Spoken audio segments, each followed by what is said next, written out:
So right from your literary expose, my next question will be, how was dating back in the day? You're now secondary school, have your first experience, hide it from your parents, you enter university. So how was dating?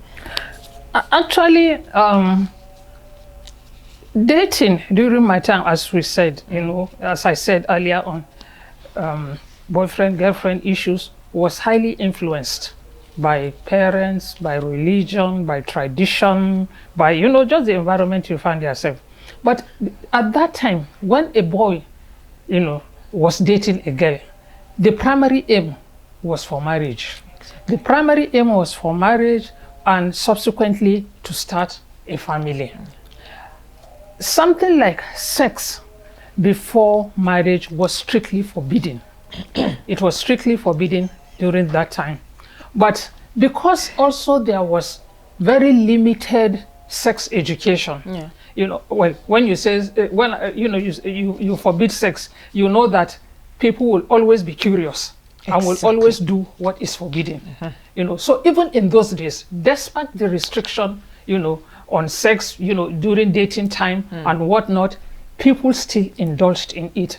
But there was limited sex education for them, so that a few girls, got pregnant, and they didn't know what to do. In those days, if you get pregnant before marriage because you were dating a boy, you will be an outcast. It will be a shame on your parents. Even your parents will suffer, from the communities that they are, because, their daughter got pregnant, and whatnot. And then girls, go to do some unorthodox things by having abortions. Many died in the course, and whatnot. But that notwithstanding, dating, still continued, during my days. And when I was in secondary school still. Yes, when I was in secondary school, we expressed ourselves, in several different ways in dating. Okay. We express ourselves in several different ways. Earlier on, I told you about the love letters that, boys will write, when they want to date you, when they had a crush on you, will write love letters. And before even I go to the other ways in which, we were dating then. Yes, which we were dating then. I just like to crave your indulgence to allow me give you an insight into the type of love letters that boys, wrote to us. That boys wrote to us. Okay, mommy. Boys, they would like you to know that they are in secondary school too. They are in secondary school. They have the command of English and whatnot, and would want to, throw you, with their nice English. So just crave your indulgence for me to read this. Okay. Dear sweet girl, time and ability plus double capacity has forced my pen to dance automatically on this benedicted sheet of paper. I hope you are swimming in the wonderful pool of Mr. Health there. I am perambulating in the cool breeze of wellness here. Okay. I am not saying that this was what was written directly to us, but this is the type of letter that we got in those days. Continue. Sweetie pie, the reason why this miraculous thing is happening is because, honey, I love you spontaneously. And as I stand horizontally parallel to the wall, I'm vertically perpendicular to the ground now. I only think of you, since you are a fantastic and fabulous girl, put together as fantabulous. I implore you to decipher this, my anthem of love, oozing out from the innermost pendulum of my thoracic cavity. I think I really appreciate the guys that we have been toasted by, because but on a serious note, yes, that was lovely. But that was the type of love letters we got. Then we express ourselves again in songs. Love songs to who? You know what? Okay, let me give you our own experience in the girls' school. We don't have internet, YouTube that you open these days or whatever, to hear songs. All we did was, when we go on holidays or when we went on holidays, we brought back what was called record song books. People just sat down to put, songs together, in books, what they call books and, love songs, all that genre songs and all the rest. But love songs will be there. If by the time you have a crush on a boy, or a boy writes you a letter, then you begin to sing that love song, hoping that, at least you are expressing your love to him. You are alone in your room or in the hostel in school, but you sang, if I had the wings of a dove, if I had the wings of a dove, I will fly. Well, you are expecting that, your love will fly to the boy. Anyway, Comfort, 2 songs stood out for me. 2 songs stood out for me. And since you asked, I would love to, if I can crave your indulgence again, to give me time to sing these songs for you. The 2 songs? Yes. Okay. One of them is actually a love, is the love song, at that time, adrenaline was just rushing in you. And this is a song by Mickey and Griff.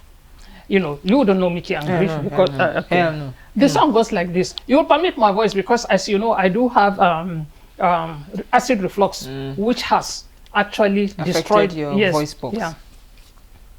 You don't ever write or call. I haven't heard from you at all. I can hide my loneliness no more.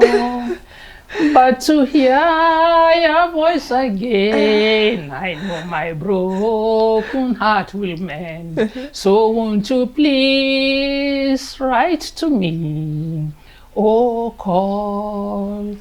I found myself crying, found myself trying to believe that you are here with me. But when I looked around, I found that you have let me down. So won't you please write to me, oh call. That's one of the love songs that we used to sing before.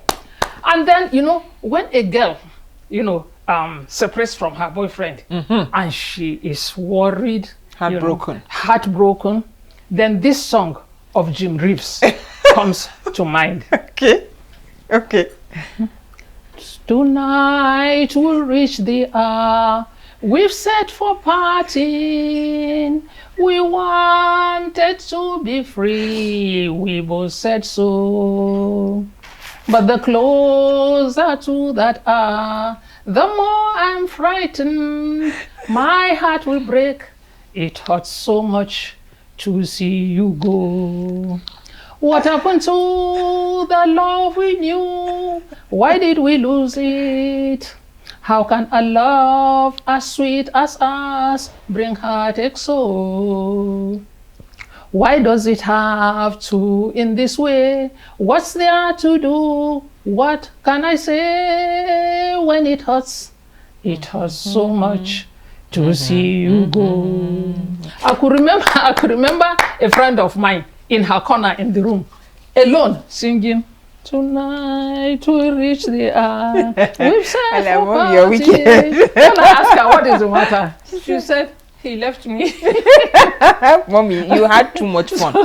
Was this in secondary or university? No, this was in secondary school. And why you people disturbed our lives growing up? Don't do this, don't do this. Meanwhile, you guys indulged. Yeah, but we were in school. We were not even with the boys. We were not even with the boys at that time, That's the point. And then, parents did matchmaking for us. Yes. Parents did matchmaking. Please highlight that, because people think that that's not a viable way to get, a suitor. A lot of us make mistakes thinking we can go it alone, and they say, who better than those who know you from the external, to be able to see and choose. So I like the fact that you've highlighted match. Did they match make you? Yeah, myself. So was your decision to marry influenced by societal norms as next steps of a young woman who had just graduated? No, I was not influenced at all. Okay. I chose the person I wanted to marry to get married to, and I got married to that person. Okay. I was not influenced by any society, even my parents. Even my parents did. In fact, when I got engaged, my mother was not even in the country. I parceled the kola nut that I got engaged with. I parceled it, wrapped it, put it in the post office, and sent it to her in Germany to tell her that I'm engaged. So why is it that you people in our own generation, everything seems so, if you don't do this, you can't do this, you can't do it like this, you won't marry well, or I mean, why? Well, I believe because of what is happening in the society. Honestly, there is so much evil in the society now, and we parents,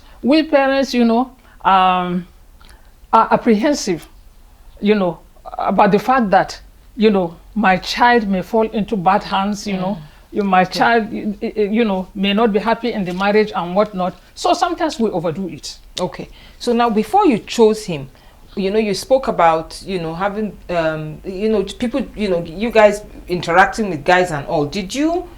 Were you dating only one person, or you had people, a stable of people you now decided, okay, I'm ready to marry, so I'm going to choose? No. A lot of the time we dated one person at a time. Okay. A lot of the time we did that, one person at a time. Okay. Yeah. Okay, so it wasn't like a stable. No. Okay.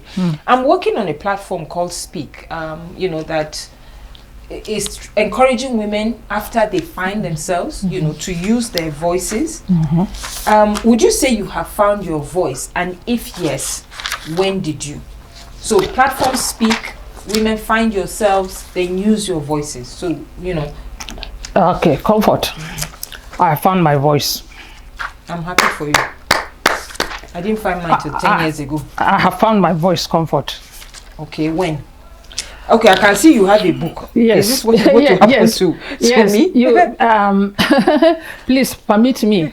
Somehow, I don't know. I jotted down a few things, a few of my thoughts, just in case I don't forget them and whatnot. And finding my voice and finding who I am, is one of the things that I jotted down. So I hope, you'll permit me if I just make reference, to what I had already jotted. Okay. So what is it when a woman finds her voice? What does that mean? You know that finding the voice is, it goes beyond the sound we make, when we speak. It is a representation. It is actually a representation of, yourself, what matters to you. Okay. It is an outward representation of who you are, and what you want the world around you, to be. It is how you show up. It is how you show up. It is taking a stand or position, as to what matters to you. It is who you are in the workplace, in your friends, yes, your family, society, community, exactly, your religious institution. And it is you being authentic. It is you being courageous. It is you being determined.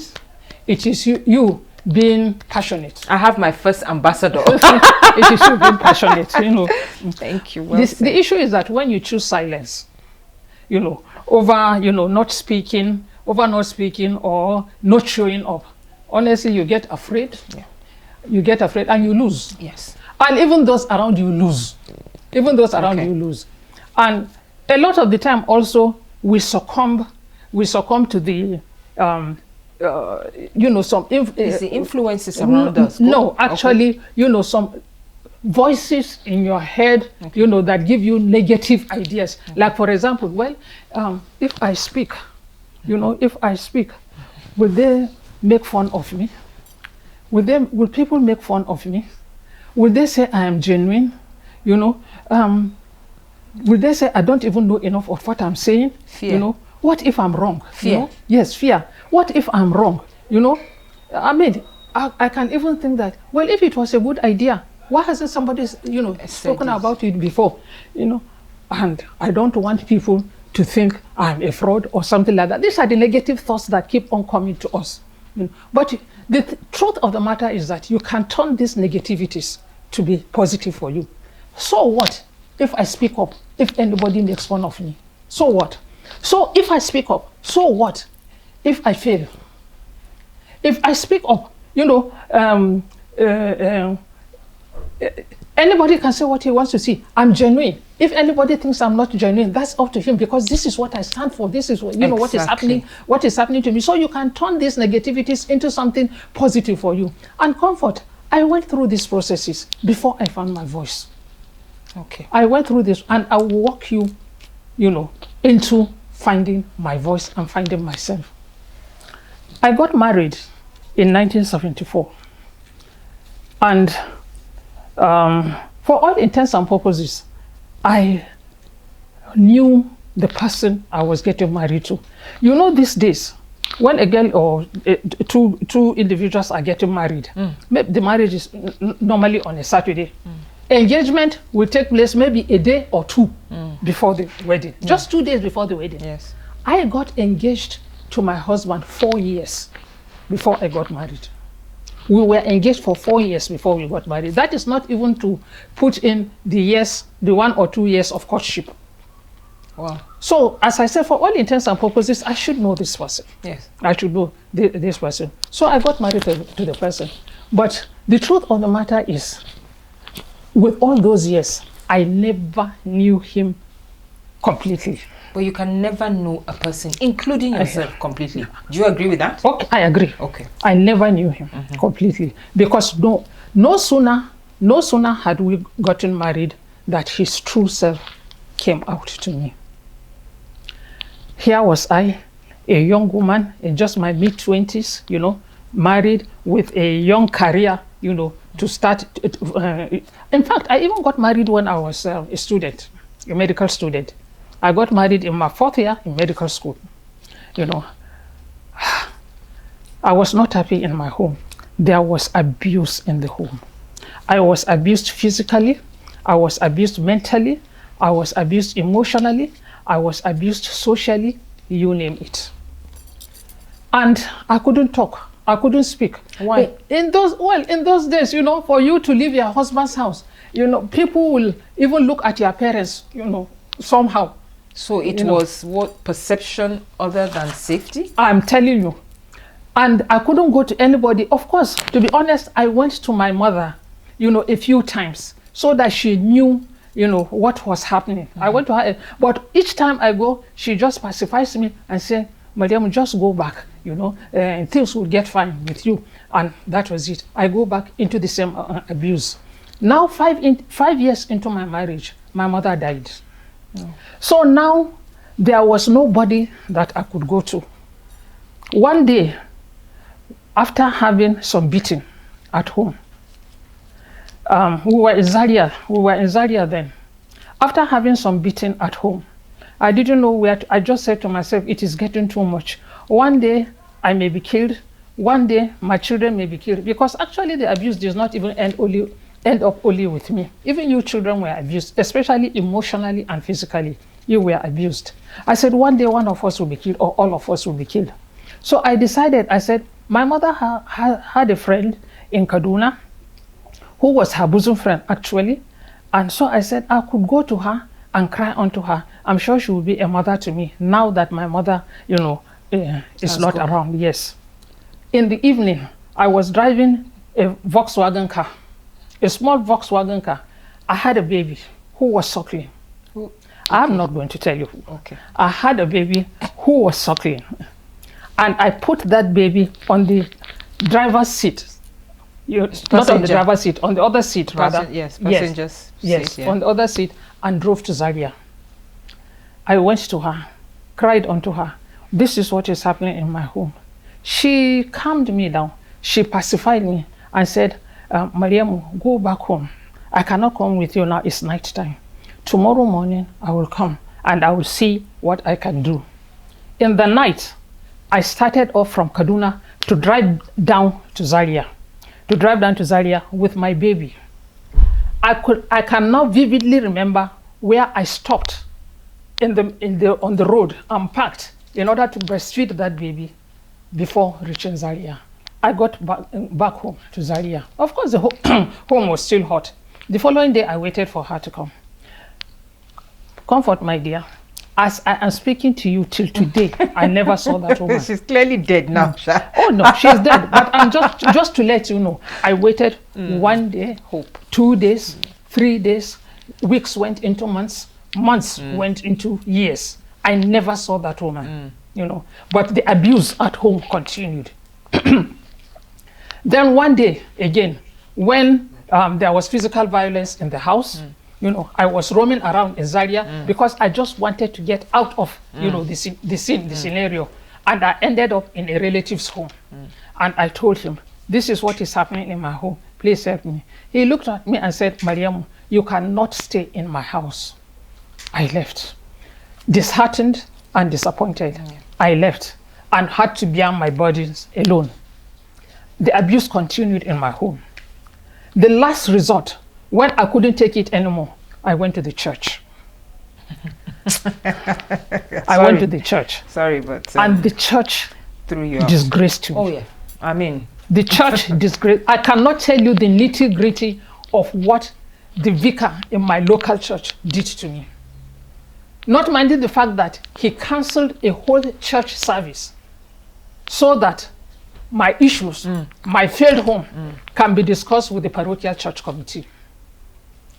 At that time, at that period, you know, there was to be the inauguration of Mothers Union.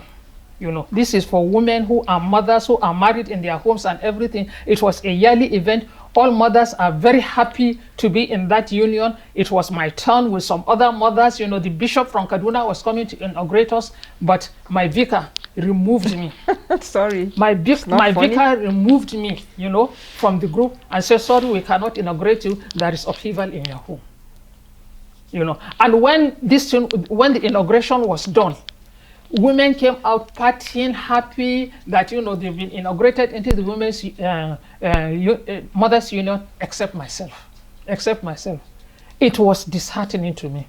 And that was the, you know, camel, the straw that broke the camel's back. I said to myself, what? First of all, my mother's friend. Secondly, my own relative. Now the church. I have to take the bull by the horn.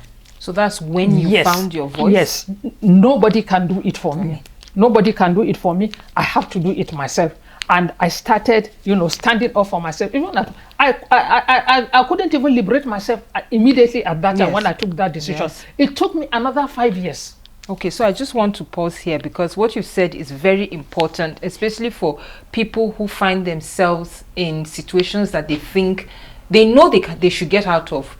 But the point is, the first thing she said was the knowledge. The second thing would now be the time frame you would need to execute whatever action. But the point here is that was where you found your voice. Yes, that was where I found my voice.